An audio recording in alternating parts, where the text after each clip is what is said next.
Bien, salut tout le monde, vous êtes bien sur Stranded Society 311. On se retrouve aujourd'hui pour une nouvelle vidéo et comme vous avez pu voir dans le titre, c'est la vidéo pronostic de Battleground 2016 qui aura lieu le 24 juillet au Verizon Center à Washington DC. Le show commencera à 2h à Paris sur le WWE Network et à 2h10 sera bien en France. Donc voilà, je pense que j'ai à peu près dit tout ce qu'il y avait à dire au niveau des détails techniques.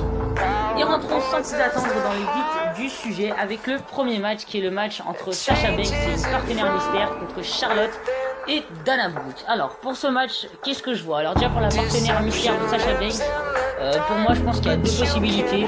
La première, c'est vraiment un truc que j'ai vraiment pensé moi-même. C'est Trish Stratus, parce que ça remonte un petit peu, mais il y avait une news qui nous disait qu'il y avait moyen qu'elle revienne à la WWE, je sais pas si vous vous en rappelez. Voilà, et la deuxième serait Bayley, même si Sasha Banks a dit sur les réseaux sociaux qu'il n'y a aucune chance que ce soit elle. Mais bon, pourquoi pas, j'ai envie de dire, à voir. Après, au niveau du match, franchement, je sais pas quoi dire le match, je pense qu'il sera pas terrible, étant donné que c'est un match tag team. Qui va en plus, va pour dire quelque chose. Voilà. En tout cas, déjà, Dana Brooke, j'aime pas du tout jouer une ring.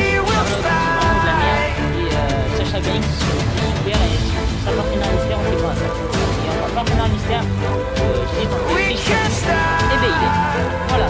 Ensuite, deuxième match de ce pay-per-view, le New Day de Kofi Kingston, Biggie et Xavier Woods contre la Wyatt Family, Eric Rowan, Bray Wyatt et Braun Strowman. A noter aussi que Braun Strowman, durant la draft, a été drafté du côté de la Wyatt Family.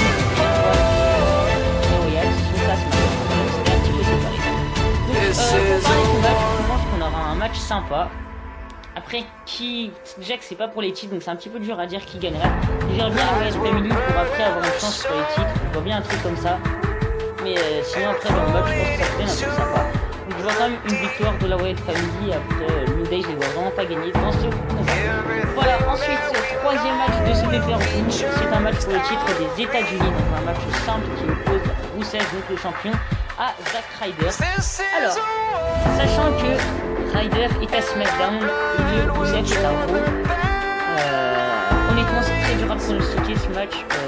J'ai envie de croire surtout à une surprise de Ryder, parce que Rusev, je reconnais, il est très bon en ligne, tout ça, il n'y a pas de souci de ce côté-là. Je trouve qu'il est beaucoup plus crédible qu'avant. Enfin, avant il était très crédible, il a été beaucoup moins crédible pendant le terrain, et là je trouve qu'il a un petit peu remonté pendant le j'espère vraiment que Ryder va créer une surprise. C'est vraiment le petit débrief que pour moi Ryder c'est vraiment une superstar qui mérite. Franchement il y a une outil qui mérite d'être coché. Donc moi ça va être compliqué parce que je pense plutôt que ce match, je sais pas, honnêtement c'est pas difficile à dire. Franchement je vais dire victoire Ryder. Soyons fous. C'est pareil, je vais voir que Zack Ryder. Après à voir. Zack Ryder, ensuite,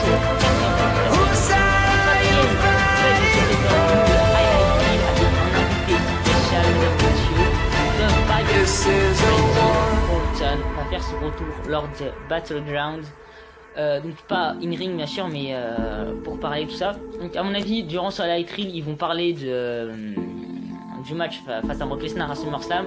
Je pense que, à mon avis, Chris Jericho va peut-être un petit peu pousser le bouchon trop loin avec Randy Orton et à la fin Randy Orton va lui foutre un RKO, puis voilà, je pense que il y a moyen que ça se passe comme ça. Ouais non, j'allais dire une confrontation entre Lesnar et Randy Orton, non, ça me paraît un peu compliqué étant donné que Lesnar a eu quelques problèmes avec des tests d'antidopage, tout ça, donc ça m'étonnerait qu'il apparaisse à Battleground, mais j'ai envie de dire pourquoi pas, soyons fous.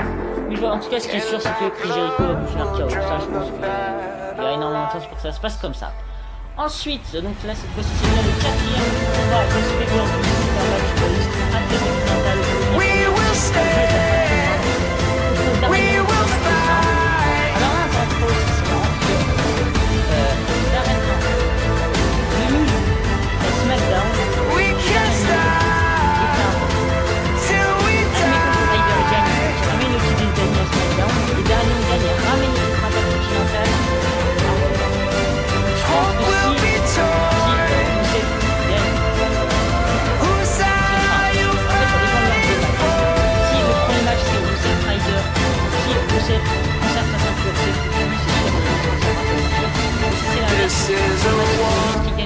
C'est sûr que Zack Ryder n'aura aucune chance de gagner la ceinture. Voilà, j'espère que vous m'avez compris dans ma logique.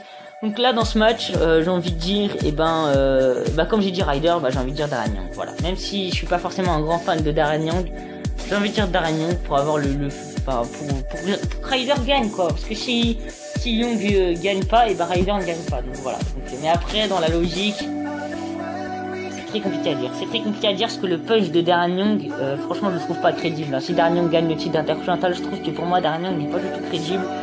C'est une histoire de Make Darren Young Great Again. Si je me trompe pas, ce slogan c'est le slogan de Donald Trump qui c'est Make America Great Again. Enfin, je crois qu'ils ont fait un petit truc comme ça pour le fun. Mais allez, soyons fous, une victoire de Darren Young pour une victoire de Ryder. Voilà. Soyons fous. Ensuite, 5e match de ce pay-per-view.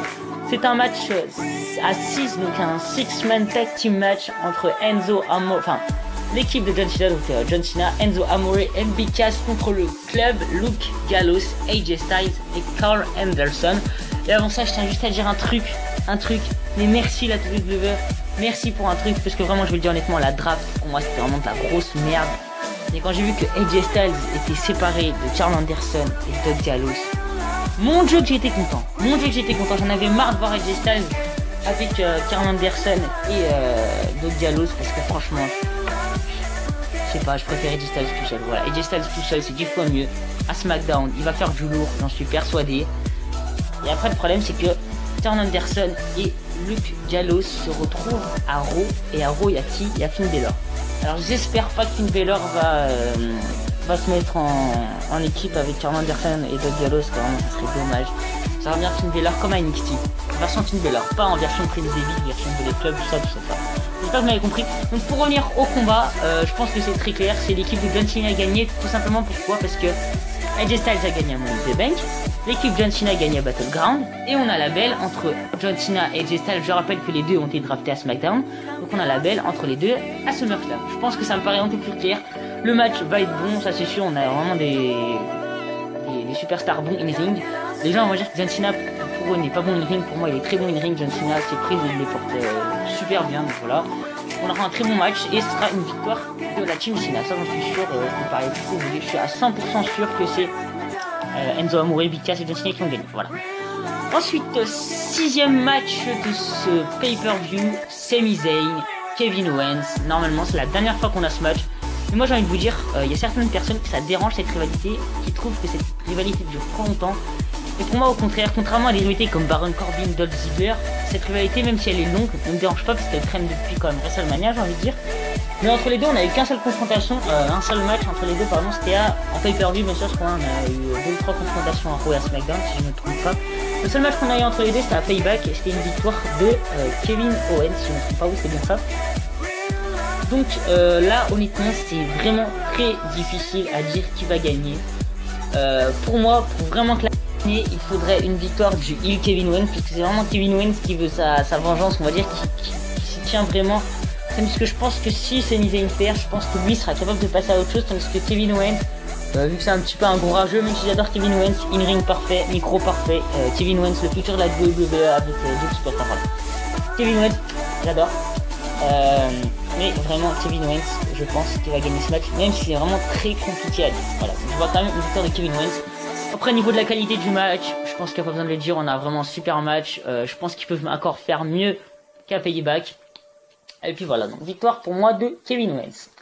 Ensuite, 7e match de ce pay-per-view, Becky Lynch contre Natalya. Une question, pourquoi ce match? Pourquoi ce putain de match? Faudra m'expliquer pourquoi Becky Lynch contre Natalya, ça. Ce match, c'est un quoi? La rivalité, les moisis. On s'en fout, j'ai envie de dire. Qui en a à foutre de quelque chose de cette rivalité entre Becky Lynch et Natalya? Natalya qui devient heel. Allez, soyons fous, Natalya heel, c'est... Ah, pardon, j'ai un truc dans la gorge, là, tellement que ça me dégoûte. Vraiment, c'est n'importe quoi. Natalya heel, ouais, après, je pense que c'est clair. Becky Lynch va gagner. Elle arrive il y a pas si longtemps, enfin, pas si longtemps que ça. C'est encore une jeune woman, alors que Natalya, bon, elle, ça fait pas mal de temps qu'elle est là. Vu que Natalya n'a jamais fait grand chose dans sa carrière, je pense que ça me semble logique que Becky Lynch gagne pour un petit buzz. Voilà, je vais pas m'attarder plus longtemps sur ce match. Je pense qu'on aura quand même un bon match in ring. Voilà, c'est tout ce que j'ai à dire. Allez hop, donc je vois une victoire de Becky Lynch.